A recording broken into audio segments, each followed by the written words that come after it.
Good morning, everybody. Welcome back to another episode of the Hockey Talk with TG Podcast. I'm Ty Glenn. Hopefully you guys are having a great Tuesday. It is Stanley Cup Final day between the Vegas Golden Knights and Carolina Hurricanes. Game 1 is tonight, 7 p.m. Central Time on ABC and ESPN+. It's going to be a highly competitive series. We'll preview the Stanley Cup Final later on throughout this episode of Hockey Talk with TG Podcast. First things first, we're going to talk about Game 5 from last Friday between the Hurricanes and Canadiens. Also share some key takeaways for it.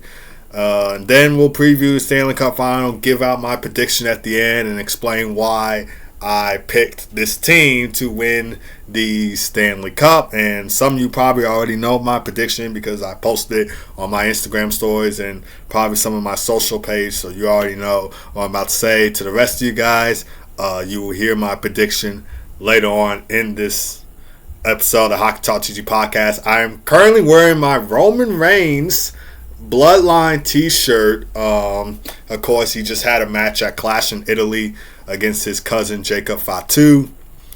And the OTC, Roman Reigns, came out on top with the win. So I just figured, why not wear my Roman Reigns shirt? Even though it's a hockey podcast, going to be talking hockey, I just figured why not just wear my Roman Reigns Bloodline t-shirt. OTC, the Tribal Chief Roman Reigns. So he's the one. He's one of my favorite. He's one of my favorite wrestlers, by the way. I like watching Roman Reigns. But anyways, let's talk hockey now. Game 5, Eastern Conference Final between the Hurricanes and Canadiens. It will be the Carolina Hurricanes, of course, coming out on top over the Montreal Canadiens with a 6-1 win in Game 5 last Friday. They win the series 4-1, and they outscored the Canadiens 20-11 over this 5-game series. Won 4 straight games after dropping Game 1, and they advanced to the Stanley Cup Final for the first time since 2006. So it's been 20 years. It's been 2 decades that the Hurricanes were in the Stanley Cup Final, and now in 2026, 20 years later, after winning the Stanley Cup, their only Stanley Cup in 2006 in 7 games against the Edmonton Oilers, 20 years later in 2026, they go back to the Stanley Cup Final and they take on the VGK Vegas Golden Knights. And like the Vegas Golden Knights, the Carolina Hurricanes did not touch the Prince of Wales trophy. The Golden Knights didn't touch the Clarence Campbell trophy.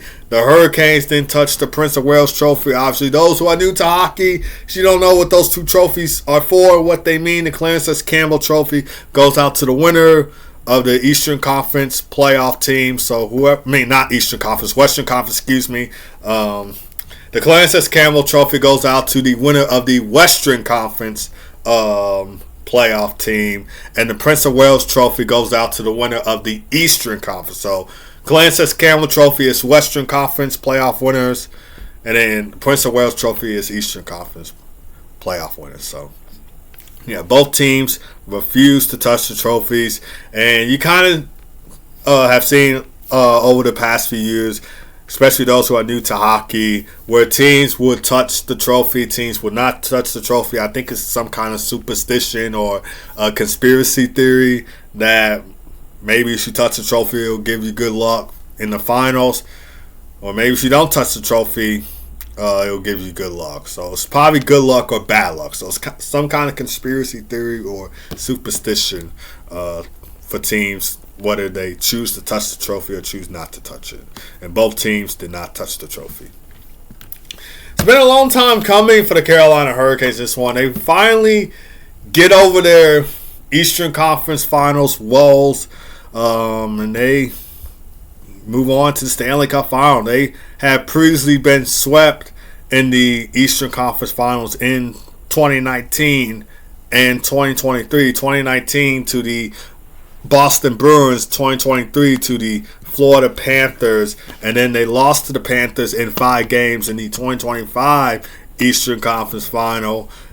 So they just have not. It just has not been there for Carolina of late. They were swept by Pittsburgh in 2009, but in the 2010s era, they were in a rebuild or so. They weren't making the playoffs as much, so they were in a rebuild mostly throughout the 2010s era. But 2019, they made it to the Eastern Conference Final, got swept by Boston. 2023, swept by Florida, and then 2025, they lost to the Panthers in 5 games. So this marks a significant breakthrough for the Carolina Hurricanes as they, like I said, move on to the Stanley Cup Final. They are now 12-1 in this playoffs, which I think I read somewhere. I don't know if they said this on ESPN or Sports Center, Bleacher Report, Sportsnet, but I read somewhere where, or maybe they might even set this on NHL Network. I don't know, but anyways, I think I read somewhere where the Hurricanes, with their 12-1 playoff stat, they're one of the fewest teams to have 2 or less losses heading into the Stanley Cup Final. So one of the fewest teams to have no more than 2 losses in the Stanley Cup Final, which is really amusing right there. Taylor Hall, Logan Stankoven, they each had a goal and 2 assists for a 3-point night. And I think that line of Taylor Hall, Logan Stankoven, and Jackson Blake really was key for the Hurricanes to win Game 5. That line was at it all night long. Like I said, Taylor Hall, Logan Stankoven each having a goal and 2 assists for a 3-point night. Jackson Blake finished with a goal and an assist. So that line really stood out in that 6-1 win over the Montreal Canadiens. Seth Jarvis scored an empty net goal, and then we saw the other goals in the game before that, obviously, from Eric Robinson and Shane Gostisbehere. Freddie Anderson made 23 saves on 24 shots, faced the net. This was an emotional game for Freddie Anderson following the tragic passing of Claude Lemieux. We saw the pregame ceremony that the Hurricanes, put on to honor Claude Lemieux and the impact that he had on hockey. 4-time Stanley Cup champion, was an enforcer, not afraid to drop the mitts. Like he was a guy, like I heard some people say, like they hated him throughout his career, but off the ice, he was just a nice person, a genuine person, great guy to be around. But on the ice, he was physical. He was an enforcer.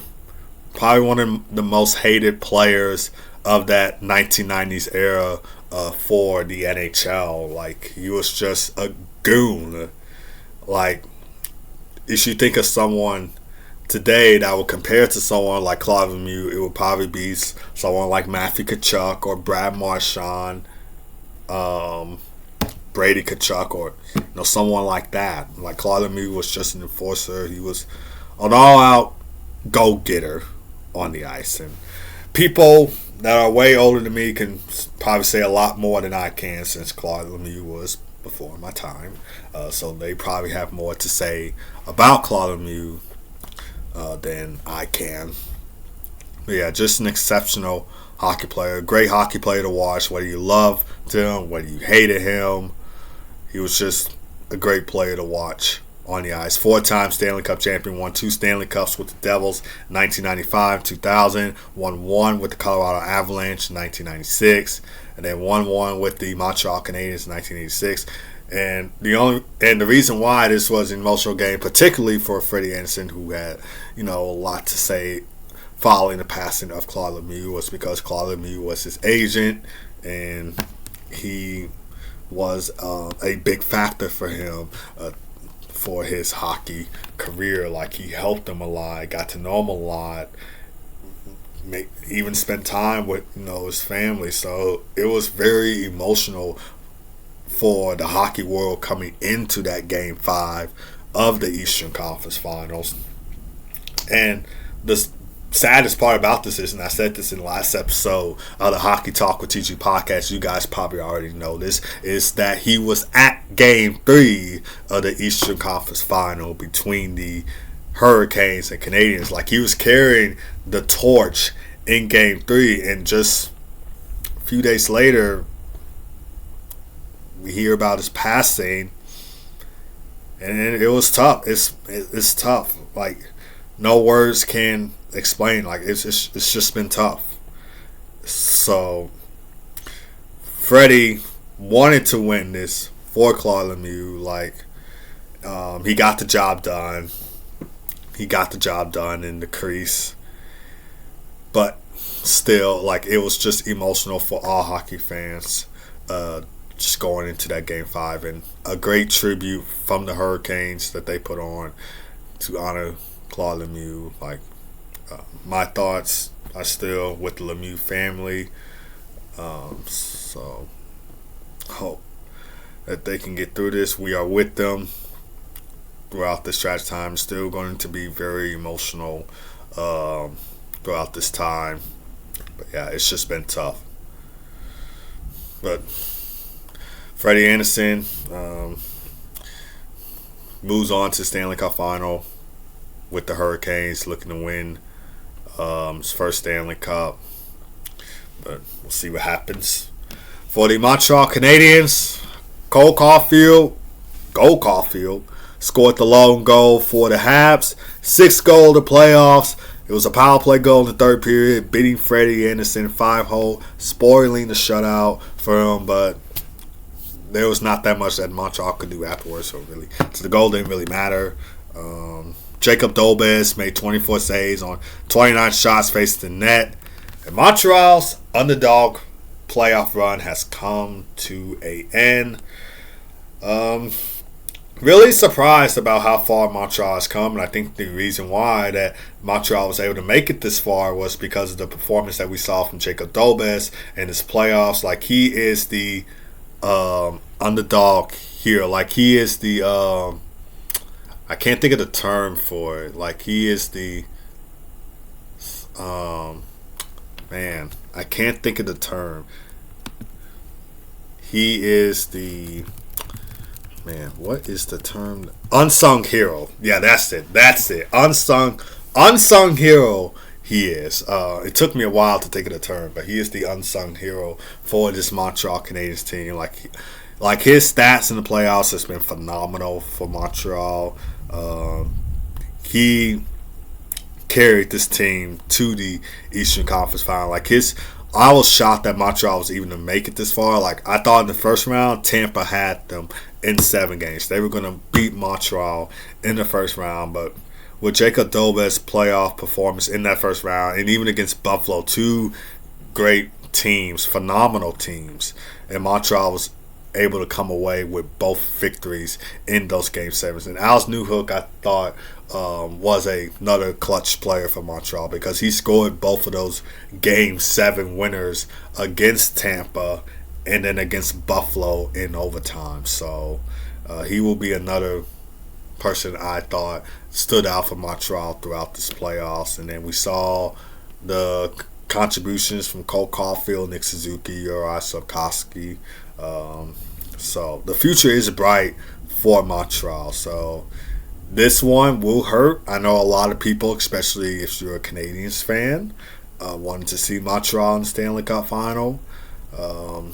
And not let people say Canada hasn't won a Stanley Cup since 1993. I'm pretty sure you guys are tired of hearing that. And as an American, I'm even tired of hearing that. As an American, I'm even tired of hearing that. I want a Canadian team to win the Stanley Cup so everybody can, just stop talking about that. So as an American, I was even rooting for the Oilers when they were in the Stanley Cup Final in 2024 and 2025. Like in 2024 especially, I think in 2025, I kind of knew Florida was going to beat Edmonton again. But in 2024, I was rooting for them in the Stanley Cup Final against the Florida Panthers, and I wanted them to break the Canadian Stanley Cup drought curse. But, couldn't get it done. But, yeah, the Canadian Stanley Cup drought continues. It's now been 33 years since a Canadian team has not won a Stanley Cup.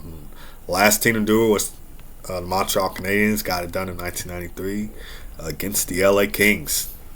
But yeah, lots to walk away from this playoffs for the Montreal Canadiens.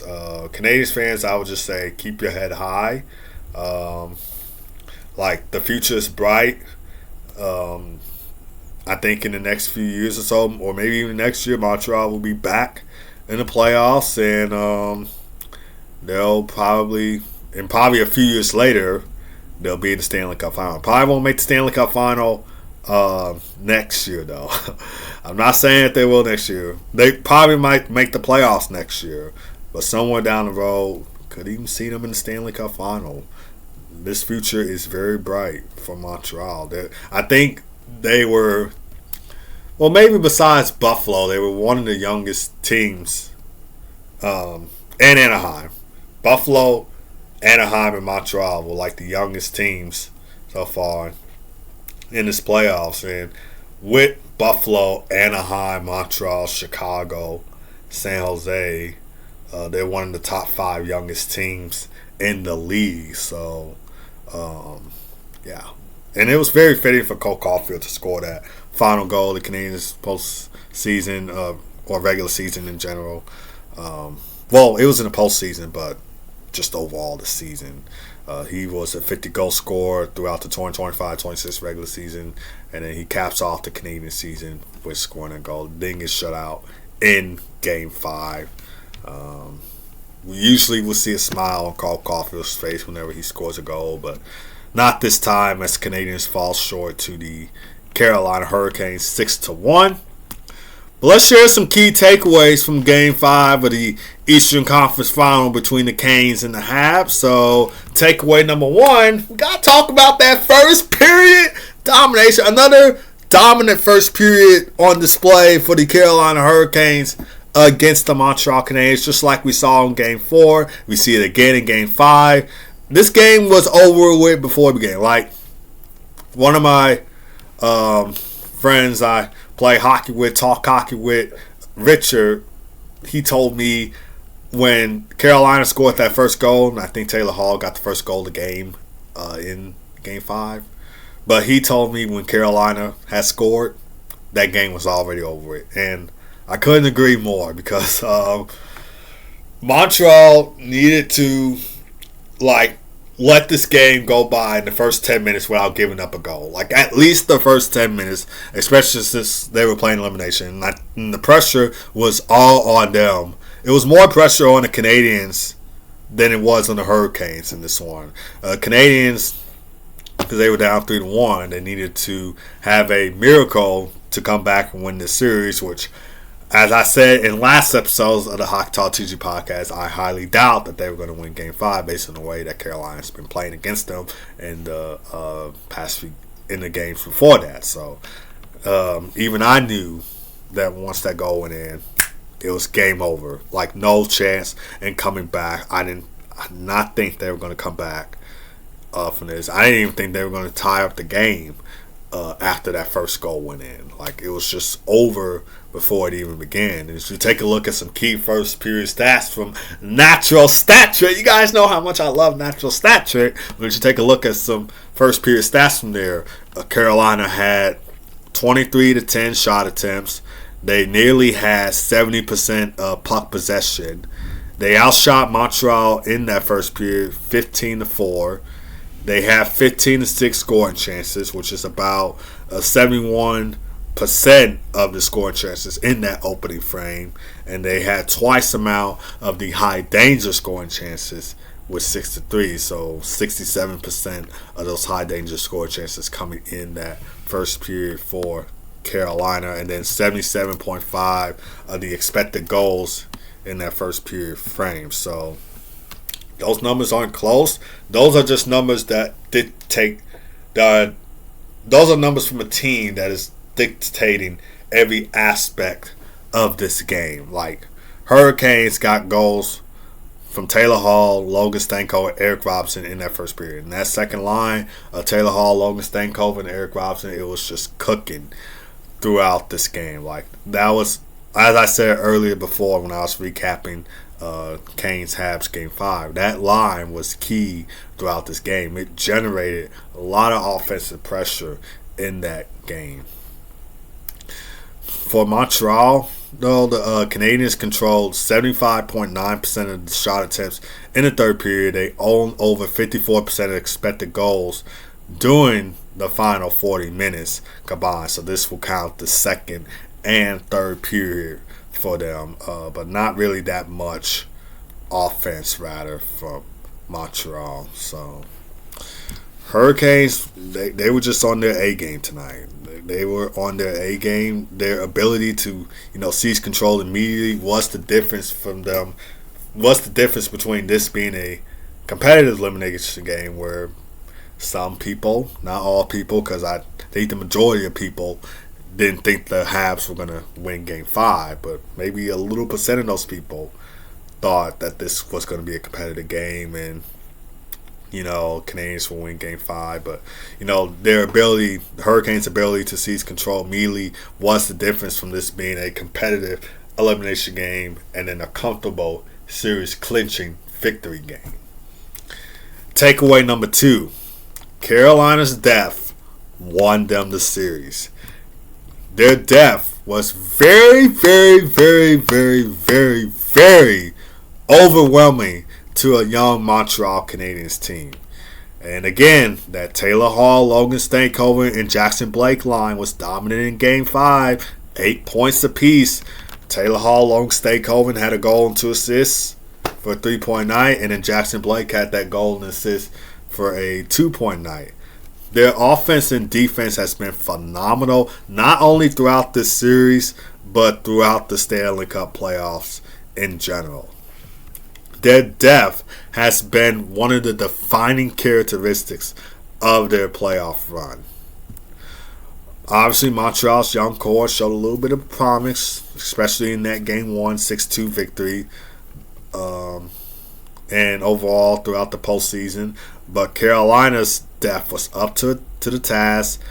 They were more deeper, they were more experienced, they were more competitive, they were more just the overall complete team and the better team in this series. And then takeaway number 3, probably my favorite and biggest takeaway: Carolina exercise its conference finals demons. They put the conference finals woes to bed. They have not won a Eastern Conference Final Series since obviously 2006 when they won the Stanley Cup. In 2009, they was swept by Pittsburgh, and then they went through a rebuild mostly throughout the 2010s, and then Rod Brindamore came along.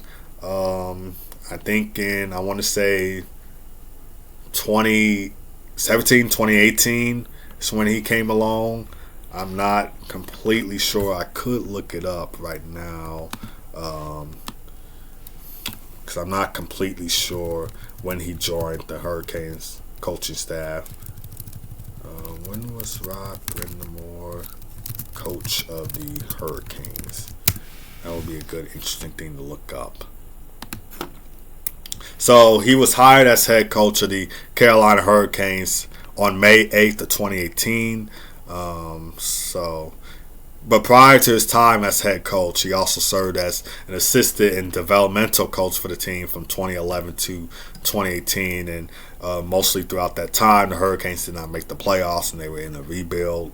But he was there as a developmental and assistant coach still, and then he was promoted to head coach in 2018. So his coaching tenure, his coaching development really helped the Hurricanes throughout the rebuild and was able to get to the Eastern Conference Finals all these years, but never win the Eastern Conference Final as I, continue to go on throughout the list. They were swept by the Bruins in 2019. swept by the Panthers in 2023, then lost to the Panthers in 5 games, and then advanced to the Stanley Cup Final. But overall, though, in the last 8 years since Rob Brind'Amour came over or was promoted to head coach of the Carolina Hurricanes in 2019, again, they were swept by the Bruins in the conference finals. 2020, they lost to the Bruins in 5 games in the first round after beating the Rangers in the qualifying round that year. And then 2021, they lose to the Lightning in 5 games in the second round. Of course, the division format was different there because of COVID.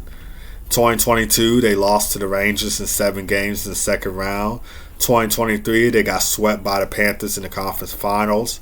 2024, they lose to the Rangers in 6 games. 2025, lose to the Panthers in 5 games in the conference finals. And then now, 2026, they advance to the Stanley Cup Final. So it's been a long time coming for the Carolina Hurricanes, not from the Eastern Conference Finals woes, but just overall in these last 8 years, it's been a long time coming. It's been a huge struggle, but they finally got over that hump.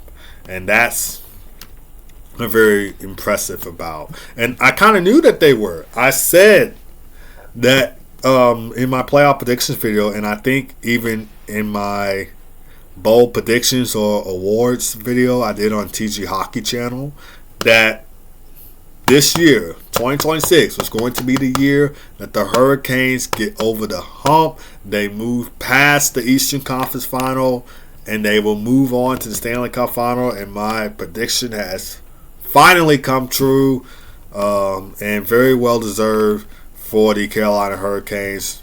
And even throughout that time in those last 8 years, they have just been an exceptional, great team to watch, but they just couldn't get over the hump. But they finally do. Very happy to see that. But final and overall thought on Game 5, Carolina's dominant first period show why they won the game. Their depth show why they won the series, because they peppered and they were just right on the Canadiens in those series, despite that Game 1 fluky loss. And their breakthrough to the Stanley Cup Final show why this night was, one of the most important victories for this franchise. So, very happy to see the Hurricanes in the Stanley Cup Final, and we'll see what happens throughout the series. Should be a great series nonetheless. But overall series takeaway, I would say, is Carolina completely controlled the series after Game 1. After that 6-2 loss in Game 1, Carolina was in control right away. That was, like, we talked about how the long layoff probably might have affected Carolina, but they proved us wrong. They proved us hockey fans wrong. That long layoff, that loss in Game 1 wasn't because of the layoff. Well, maybe it was. Maybe partly because of the layoff. But it was mainly a wake-up call for Carolina in this one. Like, they had to get back to playing Carolina Hurricanes hockey, and they did just that. That's the biggest storyline throughout the series, is they own the puck possession throughout the entire series. Game 1, 64.6% of puck possession. In Game 2, 64.2% of puck possession. Game 3, 66.7% puck possession. And then in Game 4, 67.9% puck possession. And then in Game 5, 49.5% puck possession. The Canadiens had more puck possession percentage with 50.5% of puck possession in Game 5, but the Hurricanes came out with the win still. So it was a little bit even with Montreal, and they still came out with the win in Game 5. So for those 4 consecutive games, Games 2 through 5, Montreal spent those long stretches simply trying to survive and still stay intact with Carolina's ferocious offense and defense. I think the most revealing statistics may be the expected goals. As you take a look at the expected goals in Game 1, Carolina had 45.8% of expected goals, and that was because they had a rough Game 1, so that's why that is the percentage. Game 2, Carolina had a 68.4% of expected goals. Game 3, Carolina had a 72.5% of expected goals. Game 4, Carolina had a 85.8% of expected goals. And then in Game 5, Carolina had a 59.9% of expected goals. So across those final 4 games, Carolina was very, very consistent above 59% and twice above 70%. So even though Montreal won Game 1, they lost the territorial battle in Game 1 and mainly throughout the series. But still staying with Game 1, Carolina had 82 shot attempts to Montreal's 45 shot attempts. They had 61.5% of all unblocked attempts and then 38 scoring chances. But the Canadiens won Game 1 62 because they converted on opportunities at an extremely high rate and received some timely saves and just great goaltending from Jacob Dobes. But again, that was a wake-up call for Carolina. That was the turning point of this series. Their ability to suffocate Montreal's offense for games 2 through 5. So it was just a wake-up call, and they controlled the series throughout. Games 3 and 4, the Hurricanes were dictating where the game was played. And Game 4 of that series, I thought, was arguably the most dominant game that we saw from the Hurricanes this series, and probably throughout the Stanley Cup playoffs. Like all playoff long, I thought Game 4 of the Eastern Conference Final between the Hurricanes and Canadiens stood out to me, and why they have one of the best 4 groups and one of the best teams in the league.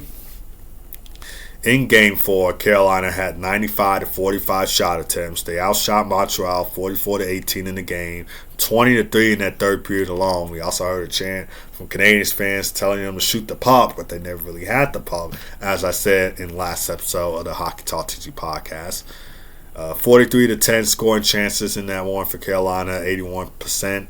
And then 20 to 4 high danger scoring chances, 83% for Carolina, and then 85.8 expected goals. And these are numbers that you normally don't see in a conference final game, but the Hurricanes were able to show that against a young team in the Montreal Canadiens. But the Canadiens, they just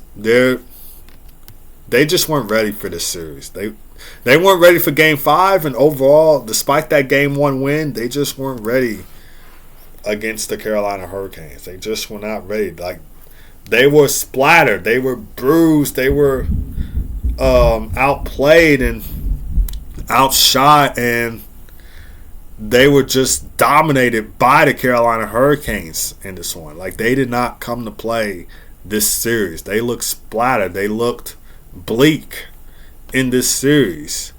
So, and that's why the Hurricanes advanced to the Stanley Cup Final. So it's just been a rough go for Montreal, but hey, the future is still bright for them. For the Hurricanes, they have a chance to win their second Stanley Cup in franchise history and first in 20 years. I think this, well, I'm not going to spoil my prediction just yet, even though I feel like you guys probably know what team I'm predicting to win the Stanley Cup now, since I kind of, almost spoiled my prediction. But speaking of the Stanley Cup, let's preview the 2026 Stanley Cup Final between the Carolina Hurricanes and the VGK Vegas Golden Knights. So Game 1 will be in Carolina Tuesday night at 7 o'clock p.m. Central Time. You can watch that on ABC and ESPN+. These teams, they're arguably the 2 most complete teams in this league. Vegas, both of these teams are looking for their second Stanley Cup. Vegas is looking for their second Stanley Cup in 4 years. Carolina is looking for their first Stanley Cup in 20 years. So Vegas is trying to go for their second Stanley Cup in 4 years. Carolina is trying to go for their second Stanley Cup in 20 years, because both of these teams have won one Stanley Cup. Obviously, Vegas in 2023 and Carolina in 2006. How these two teams got here, The Hurricanes swept the Senators in the first round, swept the Flyers in the second round, beat the Canadiens in 5 games to reach the Stanley Cup Final. And the Golden Knights, they beat the Mammoth in 6 games in the first round, beat the Ducks in 6 games in the second round, and then swept the President's Trophy winner, Colorado Avalanche, in the Western Conference Finals. Both of these teams have a lot of depth. They're elite defensively, and they have outstanding goaltending in Carter Hart for the Golden Knights and Freddie Anderson for the Carolina Hurricanes. But let's talk about the Vegas Golden Knights, the VGK Vegas Golden Knights. The first thing that stands out about the Golden Knights is how quickly they become one of the NHL's premier organizations. Just take a look at what they've done since entering the league, and they came to the league in 2017. I remember when they came to the league. I was in middle school at the time when the Golden Knights came into the NHL. They came to the NHL in 2017, and they played 9 seasons in the league. And in those 9 seasons, they have just been phenomenal. Only missed the playoffs just once, and I think that was in, correct me if I'm wrong, 2022, I believe. I could look it up, but though, let's see. I think it was 2022 that the Golden Knights missed out on the Stanley Cup playoffs. Yep, I was right. They missed out on the Stanley Cup playoffs during the 2021-22 season. So just one time the Golden Knights missed out on the Stanley Cup playoffs. But all the other times in those 9 seasons they've been in the league, they've been in the playoff, they've been playing great hockey. Went to the Stanley Cup Final in 2018, their inaugural season, lost to the Capitals in 5 games. And then they went to the Stanley Cup Final in 2023, won the Stanley Cup in 5 games against the Florida Panthers, capped off by a hat trick from Mark Stone in the Game 5 clinching game, the Stanley Cup Final. And then now they're back in the Stanley Cup Final 3 years later in 2026.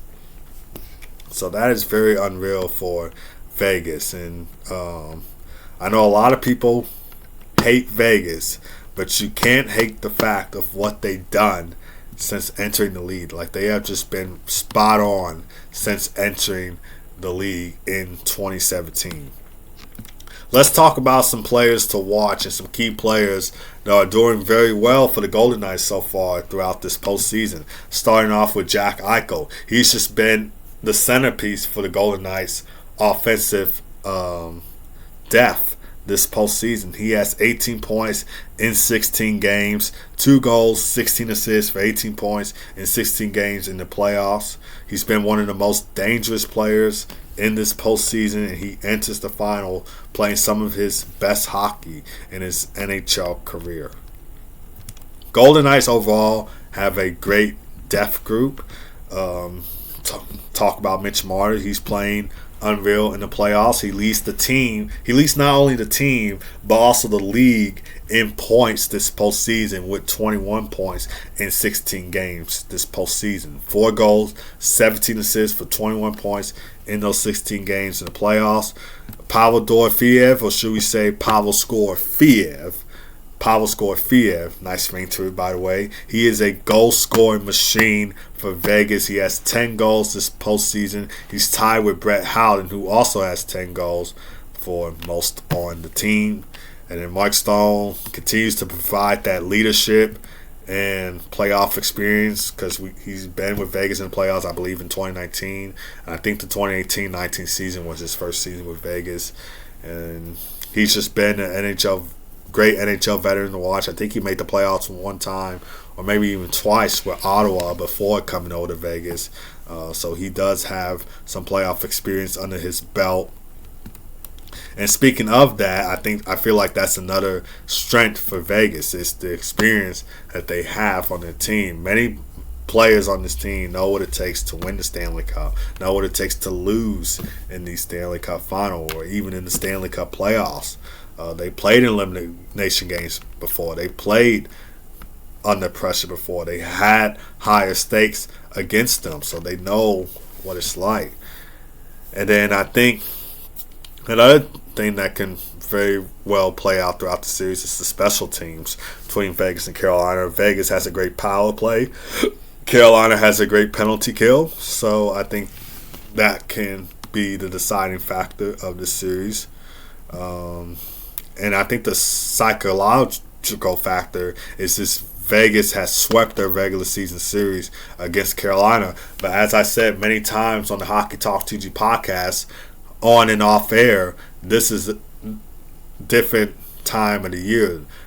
The Hurricanes are a different breed in the Stanley Cup playoffs than they are in the regular season. So just because Vegas swept them throughout the regular season does not mean that they can dominate against Carolina, and they'll play better against them throughout the series. Like the playoffs, you got to expect the unexpected. So it may have been like that in the regular season, but in the playoffs, it's totally different.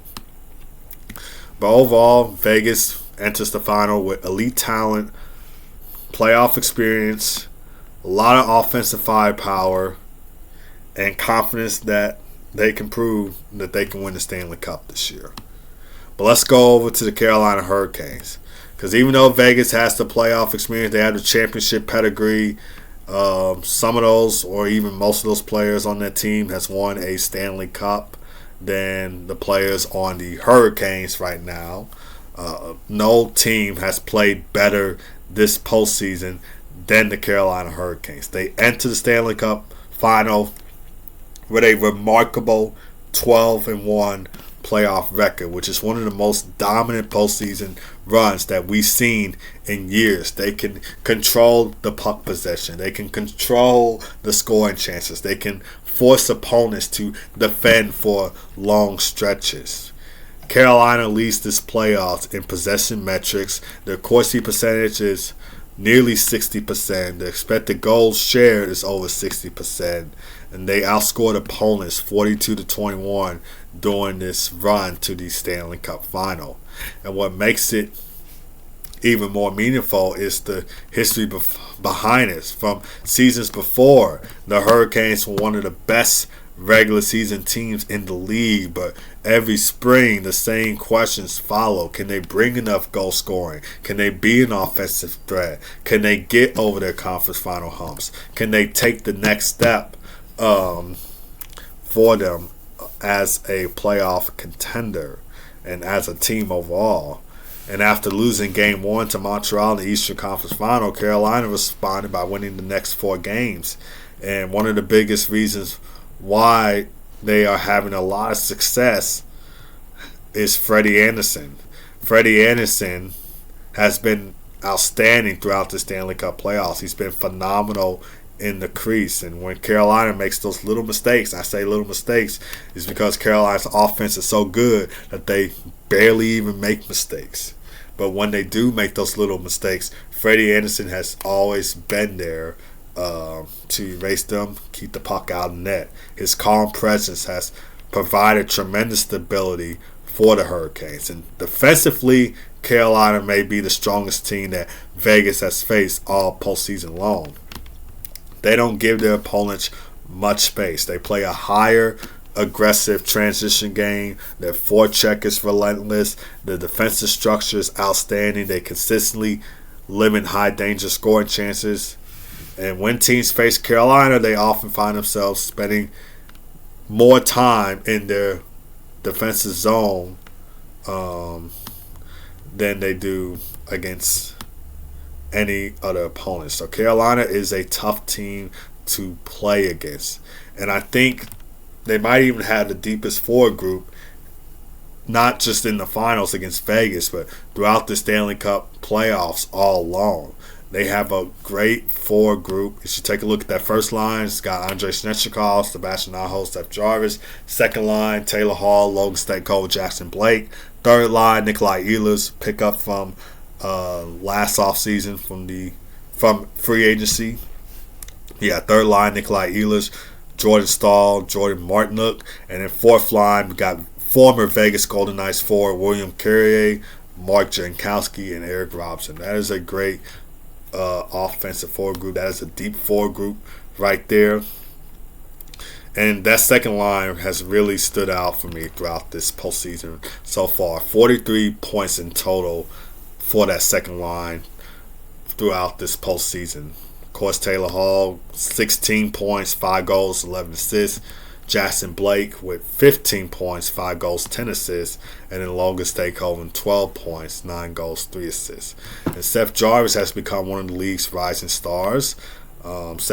Sebastian Aho, Andrei Svechnikov are great offensive players for the Canes, and Jordan Staal remains one of hockey's most reliable two-way centers. So the offense is there for Carolina. So they have a lot of great offense heading to the Stanley Cup Final Series. And again, special teams can be the deciding factor on who wins the Stanley Cup. Excuse me. Man, 45 minutes into this episode, Hockey Talk Tees podcast. I have done some longer episodes before, so I'm not entirely surprised, but my voice is kind of running out. Anyways, special teams can be the deciding factor of this series so far. Like I said, Golden Knights power play has been very great. They're 4th in the postseason at 24%. The Hurricanes power play needs a little bit of work. They're 13th in the postseason at 13%. Golden Knights penalty kill. Both these teams have great penalty kill units. Obviously, the Hurricanes being the better one. Golden Knights penalty kill is 5th in the postseason at 88%. And the Hurricanes penalty kill is 2nd in the postseason at 93%. Overall thoughts, I expect this to be a highly competitive I expect this to be a highly competitive, entertaining series. I expect it to go to 6 or 7 games. 6-7. I expect it to go to 6 or 7 games. It's going to be a long series. It's going to be an entertaining series. I'm not sure how many people are going to watch it, because based on the comments I read online, this could be the lowest watched Stanley Cup Final ever. I don't know, but this is going to be one heck of a ride. That's all I can say. Regardless of what the comments say online, I think this is going to be one heck of a ride. For my prediction, I picked the Hurricanes to win in 6 games. So I know a lot of people doesn't want the Golden Knights to win. In fact, the majority of hockey fans want the Hurricanes to win against the Golden Knights. This probably might not be the finals that they wanted. In fact, I predicted Avalanche and Hurricanes in the Stanley Cup Final on my bracket, but coincidentally, in my awards bold prediction video I did on TG Hockey Channel, I said the Golden Knights and Hurricanes will square off in the Stanley Cup Final this year. And if you don't believe me, I can put that video in the description or at the end of this end screen on YouTube, and then the people from Spotify can just head over to YouTube and watch it. If you don't believe me, because I kind of did say in my awards bold prediction video that Golden Knights and Hurricanes are going to square off in the Stanley Cup Final this year. But you can go ahead and watch that video if you don't believe me. And then on my playoff bracket, I said Avalanche and Hurricanes. So I knew the Hurricanes were going to make the Stanley Cup Final this year. They have such a great team not to make the Stanley Cup Final this year. So it's hard to bet against Carolina. That's why I picked them to win the Stanley Cup. That's why I picked them to be in the Stanley Cup Final this year. I wouldn't be surprised if this goes 7 games, but I'm just going to play it safe and go with 6 games in this one. Carolina has the better edge against Vegas overall. Both teams are extremely deep, no question about it. Both teams can score. We've seen that in the playoffs already. Vegas has that offensive firepower led by Jack Eichel, Mitch Marner, Mark Stone. However, what separates Carolina from me is their ability to dominate in multiple ways on the ice. They're able to dominate these games multiple ways on the ice. We've seen that against Ottawa. We've seen that against Philly. We especially seen that against Montreal. But the Hurricanes just don't beat you offensively. They can control the possession. They can dictate the pace of the play.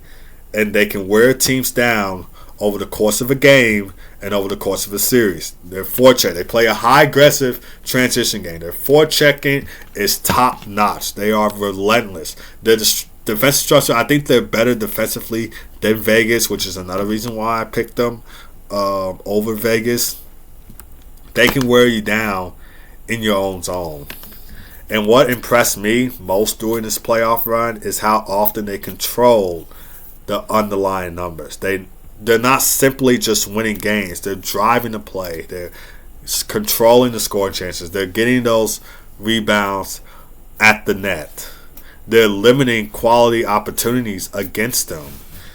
And that's a recipe that usually translates well in a 7-game series.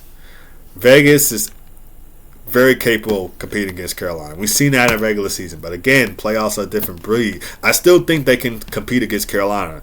I expect the series. I wouldn't be surprised if this goes to 7 games, but I think 6 games will be just enough for the Hurricanes to get this Stanley Cup win over the Golden Knights. The Golden Knights, like I said, they do have the playoff experience. They do have the championship experience. Some of these players, or most of these players, have won a Stanley Cup than the players on the Hurricanes right now. So I expect these games to be close because of that. But Vegas will have moments in this series that they can push Carolina to the limit. But the difference for me is the consistency that the Hurricanes can bring. They have been the more dominant team throughout the Stanley Cup playoffs. Prove me wrong. They have been the more dominant team throughout the playoffs, and their ability to roll 4 lines, all those lines have contributed at least a point in this playoffs. Like, they have been more offensively. They have been playing more offensively than Vegas has throughout the playoffs. And also, their ability to wear down opponents, it's going to take a toll. It's going to take a toll.